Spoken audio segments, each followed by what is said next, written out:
President Phyllis. President Phyllis, President Paul, fellow Rotarians, guests. My pleasure this morning to introduce my friend Tim. He helps people. Actually, to be more accurate, he helps people help themselves. Tim Baxter is an accredited addictions counselor who just over 15 years ago, it's hard to believe it's that long, opened the doors at the Crossroads Center for Personal Empowerment. He's the executive director, he's the principal counselor of this not-for-profit organization. So Crossroads helps people who are affected by the horrible disease of addiction and related issues of codependency and anger management. Tim and Crossroads help people at probably one of the most desperate times of their lives. And Tim and the people at Crossroads work with them, help them find understanding and to provide the tools and support to build a healthy life. Now, our Rotary motto is service above self. And Tim Baxter exemplifies that motto every day over. This morning, he's here to help us understand. He's here to help us understand some realities about the disease of addiction and how it affects our community. And I'm happy he's here. Welcome to.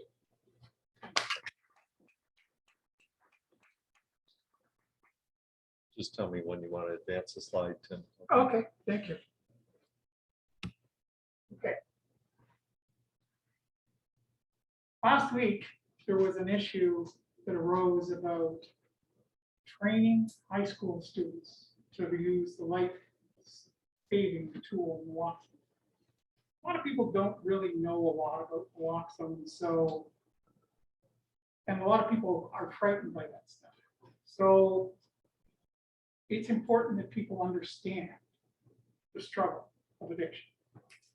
So today we're here to give you an idea of how addiction works, how naloxone works, and why it's responsible for people in the community to have the opportunity to train people, to fix them, to help them.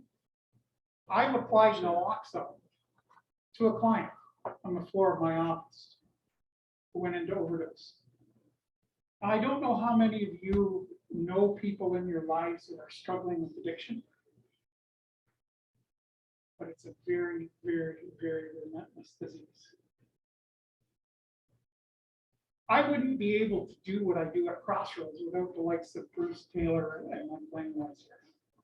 These people make it possible for us to help. And then we get students from the university like Mandy. She's put together this beautiful PowerPoint presentation that goes through how people get addicted, what addiction looks like, how naloxone works, and why you would apply naloxone to somebody. Okay, without any further ado, I did bring some naloxone kits. I see you got one that's being passed around now. It's a very simple way of saving somebody's life. I'll give you a brief explanation. Any chemical that impacts the central nervous system goes to the brain and has its impact on the brain. The receptors in the brain is like a yacht. It's a slip for every type of chemical that's allowed to impact the brain. The slip that's identified, or as it's called, a receptor, in the brain that receives opioid medication. What happens is the drug comes in, attaches itself to that receptor, and it's stuck there. It puts somebody into an overdose mode.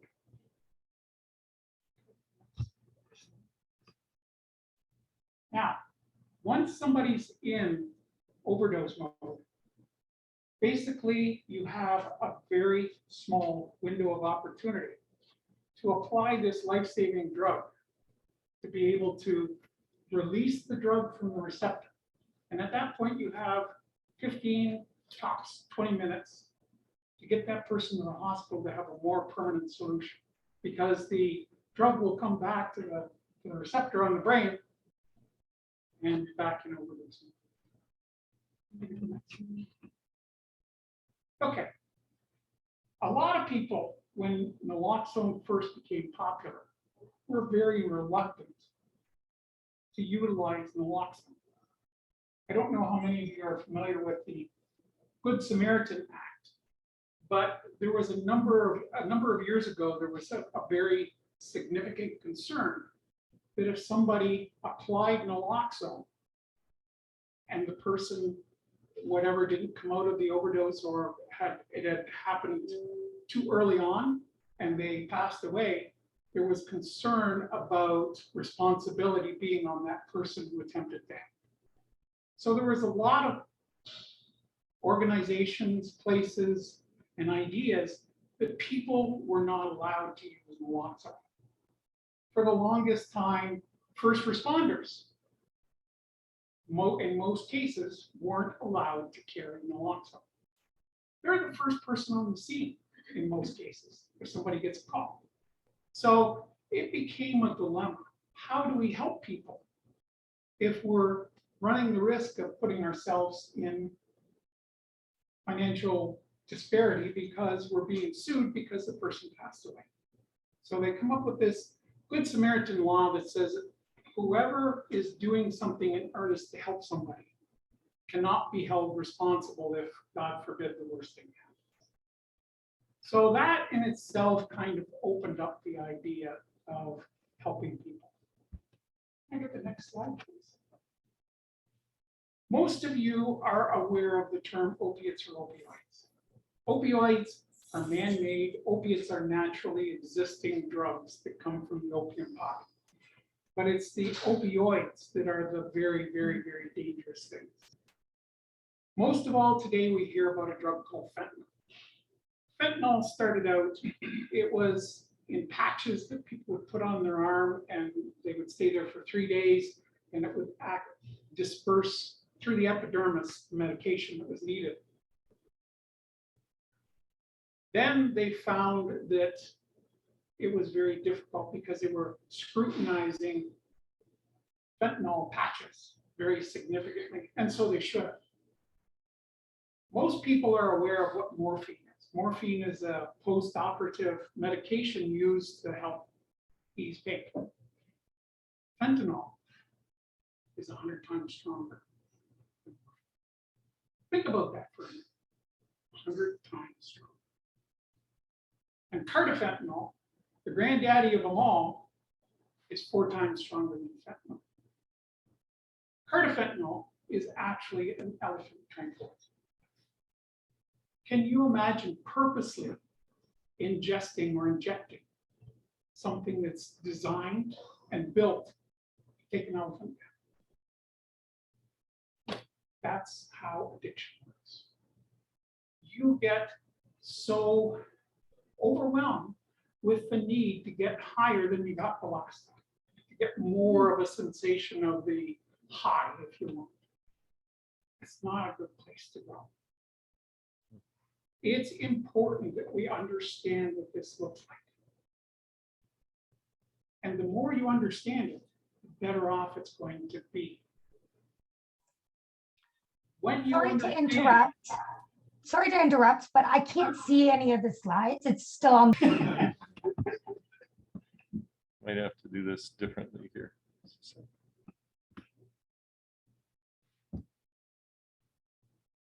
How's that?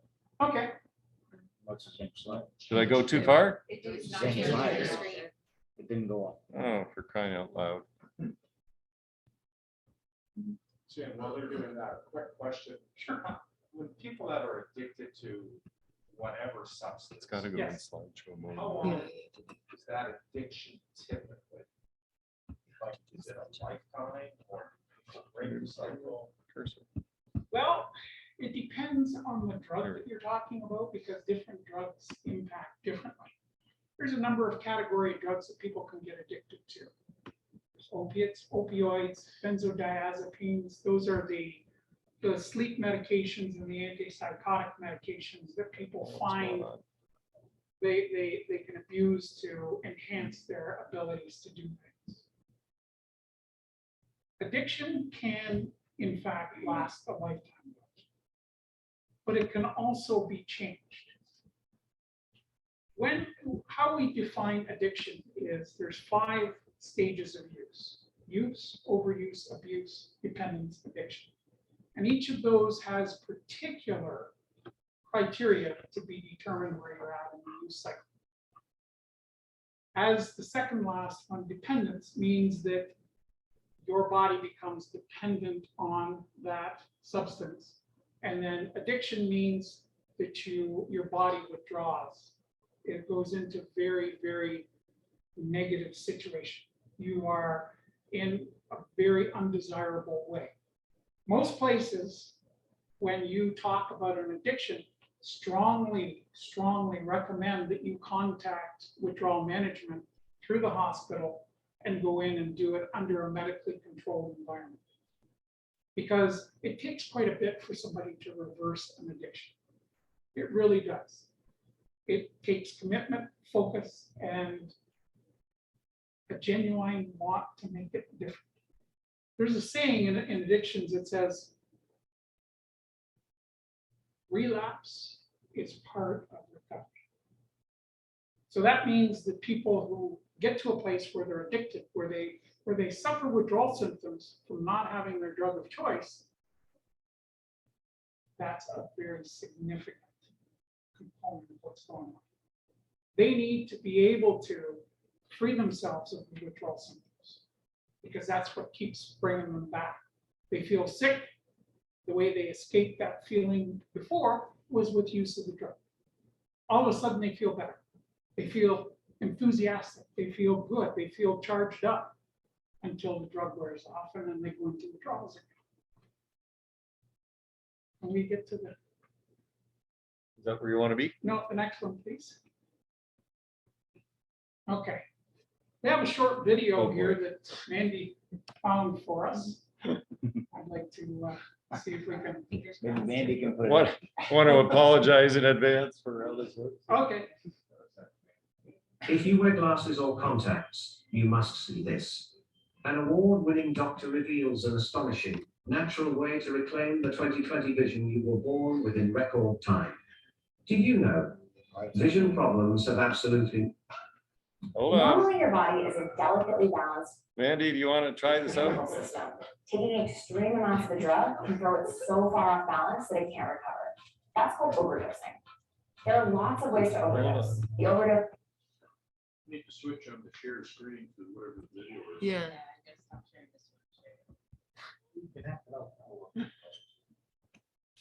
I'm technically with clients, so don't ask me. Let me get it. I have a- Get out of hopefully that. this isn't going to be a long question. Sure. No, but- So I'm in the hospital yes. and I need to have morphine. Okay. I've had it once and I never want to have it again. Yes. But because I don't react very well to high drugs. Yeah. Hey, So now I'm on morphine. Yes. So, and a person how do I would get like back to that, and then it would start I've never actually moving ran. to something else, or like what? What are you trying Well, I'm to going do? to give you I'm trying to get short- back to the, oh, here we A go. lot of people who grow up being surrounded either in their home or with their friends that use drugs Do you know, to you want to enhance sit? their life. Mhm. They feel as Try. though it makes them more prepared, more relaxed, more confident, whatever it is that the drug gives them the benefit of, it makes them yearn to get there. So the addiction is actually a mental So health that condition. is. And when people get addicted to something, it alters their brain chemistry and their ability to think about things in a way. I'm gonna get So out of that this. the guy. only thing Okay, that they look for is the next time that they can Yeah. experience That's the better. high. Screen change stuff. So, Because I'm in the same boat as you, like I was prescribed fentanyl patches when I had a heart condition. But I then was like, they this is the worst need thing I've ever So we'll see experienced. this, but I don't know. Well, the they can people probably see it online. on screen. Oh, yeah. So it's. Those it's that are where online, you're can at you when see you're doing this that drug. on the screen up, the big screen? Yes. Okay. All right, let's get I back. was the Oh, yeah, opposite. I had don't you go away, you sit. I had an operation Yes. And gave me oxycontin, which I had no idea what it was. Yep. But I just knew it made me feel really good, Yes. and there was Thank you. no pain, and just running on those stairs. Endless amounts of energy. And then I realized, well, gosh, what came with the script? Yeah. Yeah, it's And that's the problem a is mental thing. that drug has a very high instance of you becoming dependent on it, right? Like the dependency goes way up. The more you take, the more you want. The more you want, the better you feel. No, that's Yeah. eat beans and Yeah. everything else. Yeah. Yeah, that's exactly how addiction works. Yeah. You like the sensation you get, and you so want to get it again and again. There's a saying in addictions that says you're always chasing your first high. And that's where addiction comes from, is you like that sensation, that ability to go up and down the stairs, to not feel pain, to have confidence, to be able to go forward. That becomes a desirable aspect of the drug for some people. There are other people who are so diametrically opposed to that for whatever reason, and it can vary from you have had somebody that you know and love struggle with addiction, you've lost somebody to addiction, whatever the case may be, in your mind, you rationalize that it's the right thing to do. I work specifically with a lot of people. We're the case manager for the drug treatment court in Windsor. And that's a program for people whose lives have been turned upside down and backwards with their drug use and have turned to the proceeds of crime to be able to afford their drug use. So once they're arrested, they see their criminal attorney, and their criminal attorney might recommend going to the drug treatment court. What happens is the Crown attorney screens the clients, looks at their crimes, and determines if they're appropriate for that program, and they send them to me. When they're with me, it's imperative that they understand what they need to do in order to get the treatment, because the name of the organization is Windsor Essex Drug Treatment. So it implies that you're getting treatment instead of incarceration. So it's a program to support people to be healthier with respect to the drug use. That program lasts anywhere from 14 to 16 months. And we've been able to rehabilitate 14 people in 10 years that got completely off their drug of choice, got back involved into their normal life routine, working, stability, income, all that kind of stuff returns back to their life, but it's a long, drawn-out process. Addiction is a very complicated mental health condition. I don't know how many of you are familiar with a book called The Compendium of Pharmaceutical and Services. It's a book that diagnosticians use to be able to identify mental health conditions. It's probably about that. Addiction comprises at least a third of that book. And it talks about how severe the addiction is, addiction to what substance, what they need to do to overcome that addiction, and how they move forward. So back to naloxone. We need this tool out there because there are so many people struggling with addiction. And one of the things that a lot of people who get addicted do is they go to their doctor and they can get onto a program where they use either Suboxone or methadone to help them withdraw from the medication. The problem now becomes that just foregoes the withdrawal symptoms. It doesn't give them how to move forward. How do they cope with the problems that initially sent them to a place where they sought the refuge of drugs so that they could hide from their reality? So it's really important that those that struggle have tools, or their family has tools. I give out probably 60 to 70 of those naloxone kits a year. When I have somebody come in to see me, I have a family member, or they themselves, or they've got somebody that they're concerned about. As soon as they tell me it's opiates, I give them naloxone kit. I said, inside, there's clear instructions as to what to do, and how to do it. But please understand that the most important instruction is, once you've applied naloxone, 911, get them to the hospital as quickly as possible. So now to the topic of high school students. High school students, they're proposing, are going to be trained with their parents' permission.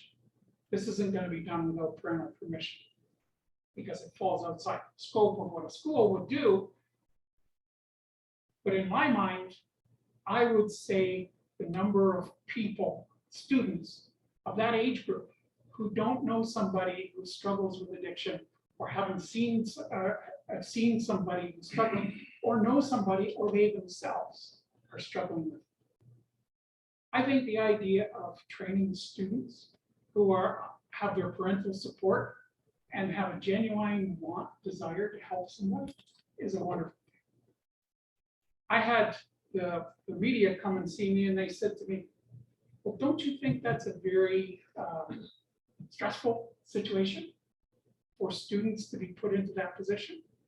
And I said, yes. I said, I've applied naloxone. I understand that it's a very difficult situation for anybody. But I said, think about this.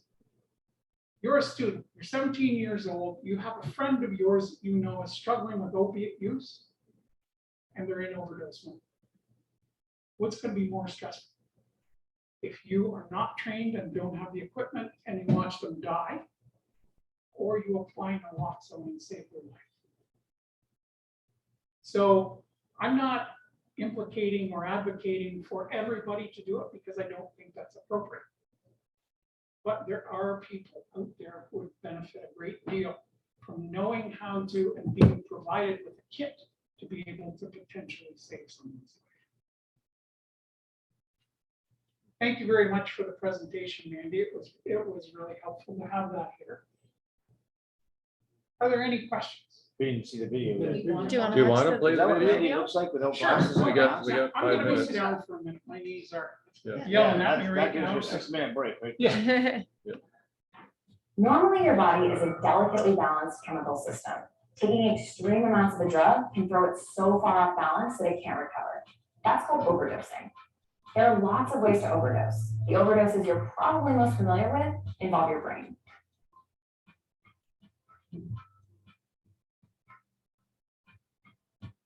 Your body uses chemicals called neurotransmitters to send messages like move your hand or keep pumping blood. These messages are sent between neurons, cells you'll find in your brain, spinal cord, and peripheral nerves.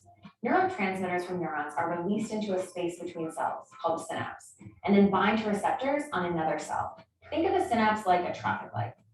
Basically, depending on the neurotransmitter and the receptor it binds to, the stoplight will either turn red or green. With a red light, traffic stops and your neurons quit firing. When the light turns green, traffic moves full speed ahead and the neuron fires, sending a chemical message like muscle, contract. Your body's goal is to keep traffic flowing without causing an accident. When you overdose, you mess with those traffic lights and your brain can go haywire. Overdoses are, for the most part, different for every drug. And the severity of the overdose is affected by how much of the drug is taken, what other drug it could knowingly or unknowingly have been cut with, and if it was taken in combination with anything else. Yeah. Depressants give your neurons the red light. They depress your central nervous system, so your neurons aren't firing as much and your senses are dulled. At best, you fall asleep. At worst, you stop breathing.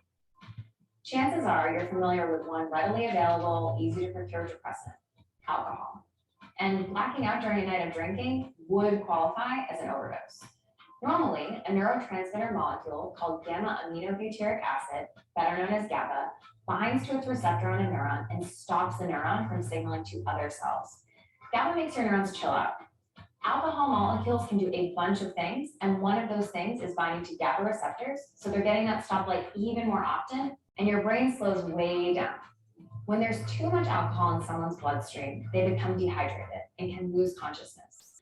The losing consciousness part is often the riskiest aspect of an alcohol overdose. It means the person overdosing won't be able to respond when they say, start to throw up and choke, or they won't be aware of dangerous environmental factors like freezing temperatures. If someone's overdosing, they need to seek immediate medical attention, which could include a tube to help with breathing and an IV to help with dehydration. Benzodiazepines, or benzos, are also depressants that turn that traffic light red. Valium, Xanax, and Klonopin are examples, and they're all commonly prescribed for anxiety, insomnia, and seizures. Benzos bind to the GABA A receptor, one type of GABA receptor, locking it into a shape that helps the GABA neurotransmitters bind better than they normally would. If someone has overdosed on benzos, they'll be really, really out of it and might experience memory loss of anything that happened after taking the benzos. In the case of severe overdose, they'll likely be put on a respirator to help them breathe until their body metabolizes the drug. Another option is the antidote flumazenil, but it's a risky move because the person overdosing can experience acute withdrawal and that can cause seizures. And unfortunately, the standard treatment for seizures is the drug they're overdosing on, benzos. So yeah, kind of a catch-22. Depressants can be really dangerous, but opioids might be even more so. Opioids aren't technically categorized as depressants, but they have similar qualities and give your neurons that red stoplight. Opioids affect your central nervous system more than benzos, which means overdose victims often die because they stop breathing completely. Opioids act on opioid receptors, different than GABA receptors, but similar in effect. Fentanyl acts on the mu opioid receptor, and it binds to it faster and more tightly than heroin. You can treat an opioid overdose using naloxone, also sold as Narcan, which knocks the opioid molecules off their receptor. In rare cases, giving a large dose of naloxone to someone who's overdosed can cause severe withdrawal. So now we're flipping to the other side of the coin, the green means go side, stimulants. Stimulants get your neurons firing a lot, and too much firing can be really dangerous, like heart attack dangerous. For a well-known stimulant, look no further than the caffeine in your morning cup of coffee. But coffee's got nothing on cocaine and methamphetamine. Most stimulants stop your cells from reabsorbing noradrenaline and dopamine, two neurotransmitters that keep your neurons firing and give you that happy, upbeat feeling. When they build up in your body, that causes heart and central nervous system overstimulation. Methamphetamine use can lead to muscle breakdown, in part because the person on the drug is moving so much. That breakdown increases products like creatine phosphokinase, which is toxic to your kidneys and can cause them to fail. There aren't many treatments for stimulant overdose, but one option is actually to sedate a person by using benzos, turning that green light red or at least yellow. Of course, overdoses can affect more than just your brain. For example, acetaminophen, aka Tylenol, is metabolized in your liver, and if you take too much of it, its toxic byproducts can't be broken down and will start killing liver cells. So hopefully we've made it clear that overdosing isn't a one-size-fits-all event. People can overdose on things that are addictive, like heroin, or not addictive, like Tylenol. Either way, if you suspect that someone's overdosing, call 911. Stay safe and see you next week.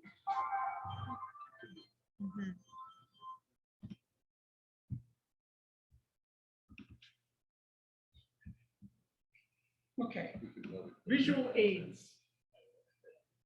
There are two types of naloxone kits that are out there. The first one that came out was the injectable kind.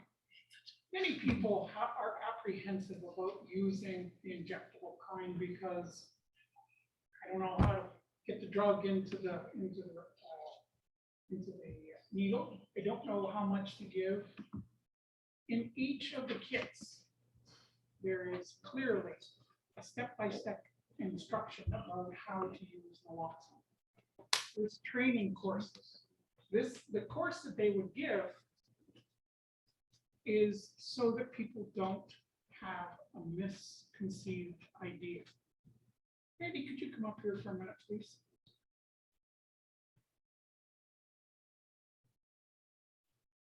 Both of these kits come in nice little containers.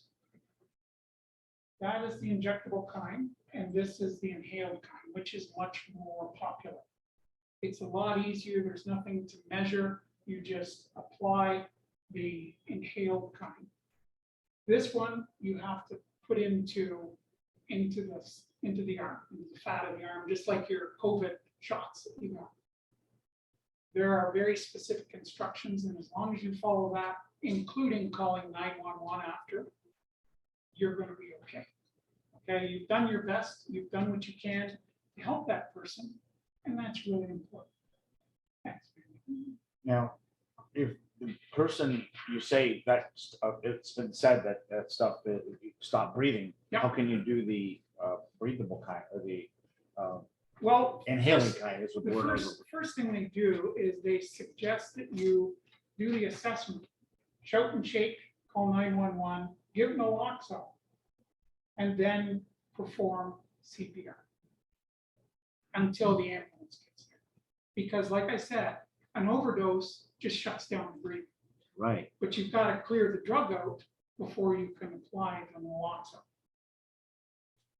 That's just the way it works. So if And they stop breathing, how do you do the inhaler? Is it something that you push up like with a, up their nose or in their mouth, however they're going to inhale it makes it the best. In each of the kits, they have 2 inhale things, 2 of these inhalers, pair of gloves, and a face mask, so that you can do the CPR without, contracting a disease or whatever the case may be. It's important. It's important. What we don't realize is addiction is everywhere. There are people who have had heart conditions, have been prescribed medication, and struggle with that. They develop a dependency on it very quickly. And if they don't share that with somebody, if they don't go to their doctor, then it can develop into something that's a lot more significant. It's not discriminatory on who addiction attacks. Whoever puts themselves in harm's way can in fact become addicted. Tim, it's my pleasure to say thank you on Okay, behalf of Rotary. You brought a powerful message Okay. and you've explained it in a very clear way. And so if you do your rehabilitation yes, and your counseling like that, you're gonna have success. So you do really good work and you educate us immensely in a very short time. wonderful. So on behalf of the Rotary Club, thank you, and thank you for the volunteers that are with the Crossroads. Absolutely. Thank you for coming. It's one of the best we've had in a long time to speak to us. Thank you. Absolutely.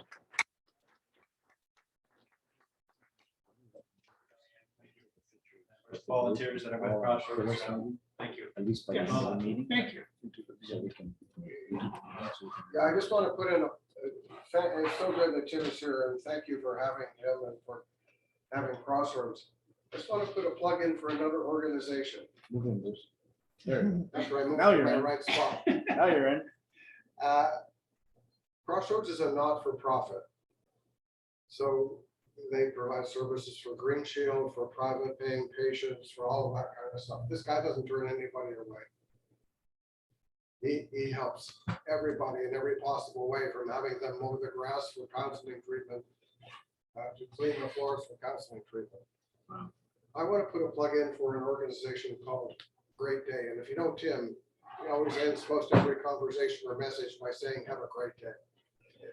Well, the Great Day organization is a charity, a registered charity. And Mike is the president of Great Day.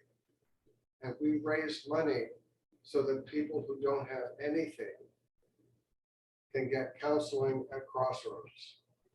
Just to give you an example, in our last year at Great Day, which ended at the end of last September, we spent $49,000 on providing counseling through Crossroads for people who just didn't have the means to get it themselves or a benefit plan that would provide it.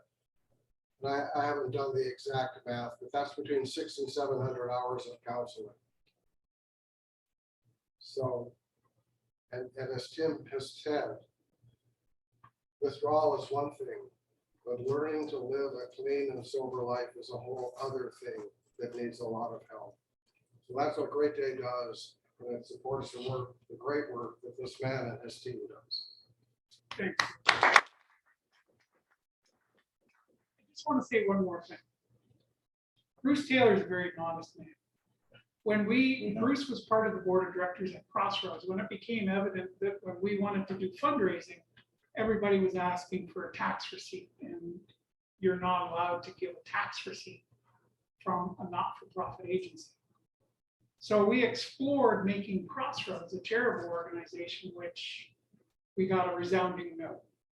So it was decided within the board that we were going to go forward and create another agency that would run in parallel with Crossroads to be able to raise funds. Bruce Taylor sat down, did all the research, developed all the paperwork, and applied to have the foundation Great Days started, and was the president until Mike took over. Bruce has done an amazing amount of work. Mike's taken over. Mike is somebody who is prominent within our community, has a lot of connections, and he and the rest of the Great Day organization have done exemplary work going out and soliciting funds on behalf of the clients so that they can come to Crossroads. And I want to thank Mike for doing that. Thanks again, everybody. Good job. Thank you. Good Thank you job. very much. Thank you to the three of you for coming to our meeting today. That's. Yeah. Oh, I don't need this on. Next week, we are going to have Leo Silvestri come in and speak to us about the Monarch Butterfly Project. Our introducer will be Bob, and thanker will be Carlo. Okay, and hosts are Irene and Ilias. So if you could just let me know if you're not going to be here, Irene, we'll find someone else. And so that's next week. What I would ask everyone to do is let's all go out and let's make a difference this week. Okay, would you please stand and let's all recite our 4-way test. Oh, tickets. Oh, yeah. Tickets. Tickets. I'm not there. This is our addiction. Yes. Okay, this is just a little, It's the fun and fundraising. yes, this is the fun and fundraising. I just wanted to see. I could ask you to just choose one ticket. Alrighty, This is our Joker draw and read the last three. 389. 8. I think 8-9. Really go. 389. Hey, Bill, do you stop the recording or do I? Yeah, but I got disconnected, so it's. I get to lose. It all works. I'll just edit it out. Yeah. Eight. Hey, winner. Okay, so we lost. We're Great. supportive. Pot gets The bigger. pot gets bigger. It just grows. So the 4-way test, number 1. Is it true? Number 2. Is it fair to all concerned? Number 3. Will it build well and better friendships? Friendships. And number 4. Will it be beneficial to all concerned? And our unofficial number 5. Is it fun?